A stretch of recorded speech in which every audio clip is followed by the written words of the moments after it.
We are both nurses at the South Health campus on like a cardiac, respiratory, internal medicine unit. So it's an acute unit in the hospital. So we see a lot of just ill people.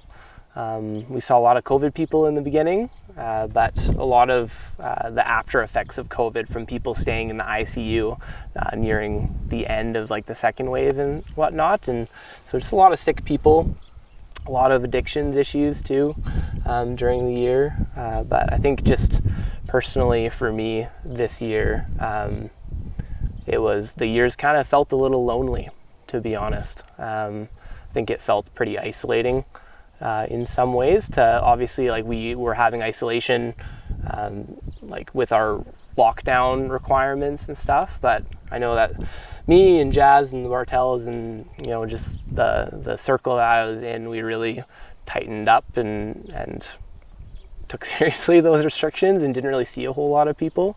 So I think that was really a challenge and really kind of like, I guess, growing in this season and just kind of hard to not have that much community. And not a lot of letting out of stress or like having fun outside of the workspace because of the isolation, and then shouldering it in some ways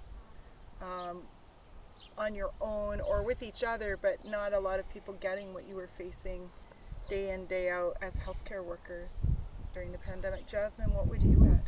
Yeah, no, I echo everything that Matt said for sure. And I think just specifically speaking to our job and even beyond just seeing COVID, what was one of the really challenging things just from a work perspective was also the isolation experience within the hospital. You kind of, for periods of time, became patients' family for a little while when they weren't allowed visitors. So I think it just brought a different level of heaviness in some ways to the job, just to recognize that we weren't just caring for the needs of people physically, but also really trying to be present emotionally, which honestly I found quite challenging a lot of the times because I was quite busy and task oriented. And I think that's been a huge growth curve for me just in this last year within the profession. And then outside of it, I think just socially it looked like a very different year. And even in the middle of getting engaged and having exciting things happen, just not being able to fully celebrate sometimes the ways that we would have loved to. I think there was definitely a little bit of grief in there. But again, as Matt said too, the opposite flip side of that was that those relationships we were able to keep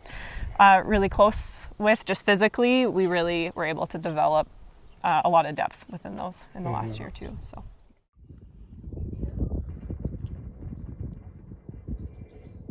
Actually, I think, in all honesty, I think there was a lot of things that at the beginning of COVID I really wanted to dive into with God and be like, wow, there's all this time that I get to work on all these things with you. And I thought it was going to look really different than it did, in all honesty. But I think the really simple lesson that I feel like God's been really trying to instill in me, and I say this not lightly because I know I'm still learning it a lot, but it kind of relates back to the epiphany word I got this year, which was actually the word serenity.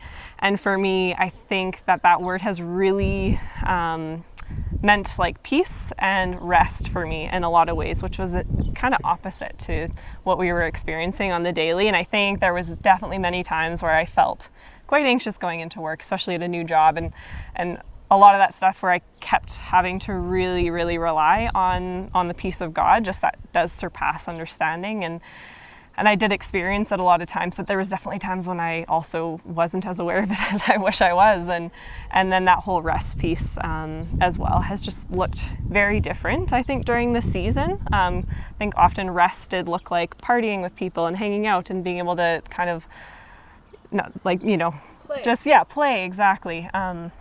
But during this time, it has looked a little bit more like seclusion and a little bit more like just spending some of that quiet time with God. But it's been really valuable just to even be able to find so much richness in just the really simple things like going for a walk and just leaving a phone behind and just listening, as I go out. And I think that's been something that God's been really teaching me. And I think I'm only maybe 20% of the way, that there's still a long way for me to go and really learning that and practicing that in my life. Yeah, I think I would echo some of those sentiments, but I think for me, it just like reinforced, like I'm more of an extroverted person. And I think it just reinforced even more so just the need for community that we have as humans. And like I came to Epic like my first like initial like actually I've transferred to Epic was right when COVID started. So that it was different. So I think even just having the sense of like, where do I fit? Where do I belong? Like, is there space for me? What does that look like? You know, I've made the decision very healthily to move to Epic, and I like trust that decision and trust God in that. But, you know, what does that look like for me now? Because I'm on the other side of it, and now we have COVID, and what does that community look like? And I think what was like just like not necessarily a learning piece, but a grace from God was even just our community groups. When we started some of those, after a little bit, like I really like I had a moment while we were all Skyping one day where I was like, wow, this is actually like my church family. And I think that was really significant for me, because throughout my life, church family has always really felt like my family in a very real sense.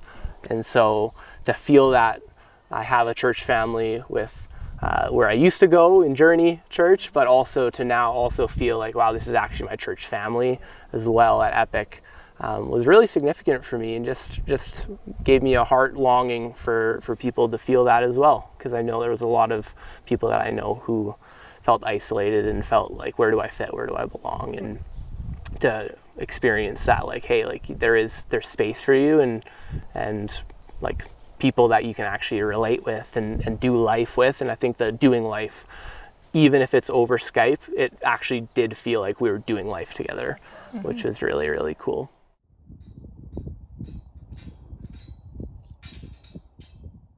I think piggybacking off of what Matt said, actually, I think the community groups one is a huge one for me. And I would really, I think, encourage people just to be a part of that life on life, whatever it looks like. Yeah. And I think that's huge. And I think, it's just a space where you can grow really well and also have just a lot of fun in the middle of it. So I think that would be one of mine. And then I think the other thing too that I feel like the Lord's been putting on, I know my heart, but also I think just the heart of a lot of us in the church, is just about really leaning into prayer and our prayer life too, and just really recognizing that although so many things go on pause or lockdown, like that the things that God's doing obviously do not. And I think that's just another encouragement too, just to keep leaning in to that prayer life as well with God. Yeah.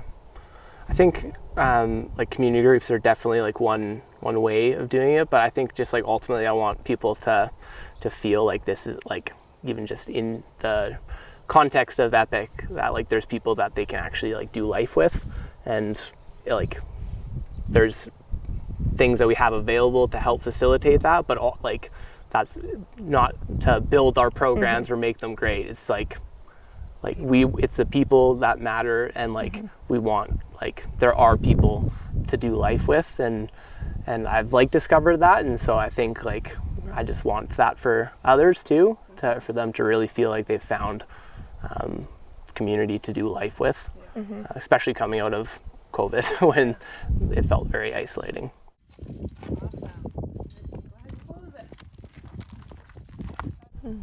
I think my epiphany word comes to mind of something that God's been forming in me, of just like trust me. I think it's just honestly a good reminder and a good call to the church community as a whole. Just trust that He's got us. Yeah, I agree. I echo it. I think it connects back to kind of Joyce shared just the passage from Matthew that I did feel really God put on my heart just during that time of prayer and fasting, and just like not worrying about tomorrow, but really just focusing on today, and just really being able to sit in that peace, and that it's there and it's ready for us. Like it's not something we have to strive for or achieve or whatever, but just that we can rest in that place of God's presence and trust, and get excited too, just for what He is up to, like as a community. That's something that we can get excited about together.